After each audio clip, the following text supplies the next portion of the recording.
Florent Vadillo, je profite de votre expertise sur ce plateau. Est-ce que ça, c'est à la mesure effectivement, il y a quand même beaucoup d'annonces là, multiplication des centres et des quartiers. Est-ce que c'est la logique aussi de ce que vous aviez mené dans le quinquennat précédent? Alors vous allez dire que je fais de la promotion pour le bilan de Jean-Jacques Urvoas. Hélas. Vous avez raison, sinon personne ne le fera à votre place. Oui, non, c'est pour ça.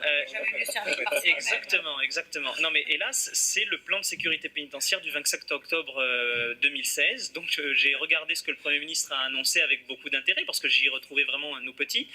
La seule chose qui m'a surpris, c'est le nombre de places. 1500 et 450. Moi, je ne sais pas comment il fait. Parce que quand on était en responsabilité, on avait justement ouvert ces quartiers d'évaluation de la radicalisation et ces quartiers pour détenus violents de manière progressive, pour plusieurs raisons. D'abord parce qu'il faut les sécuriser. Deuxièmement, il faut les armer en personnel, et il n'a pas de personnel. On a aujourd'hui 2000 vacances d'emploi dans l'administration pénitentiaire.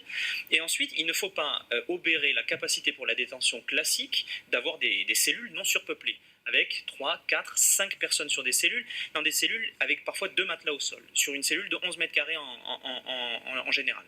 Donc je ne sais pas. Là, peut-être ça paraît beaucoup, ça paraît très ambitieux les chiffres.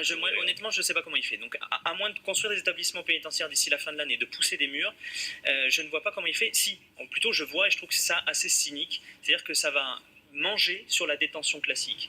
Pour la gestion du phénomène de la radicalisation, on va encore plus entasser les personnes détenues dans des cellules. C'est-à-dire qu'aujourd'hui, on a un problème avec la radicalisation, on va en créer un autre avec la violence intracellulaire. Et je pense qu'on va encore plus bestialiser des gens qui vivent dans des conditions déplorables.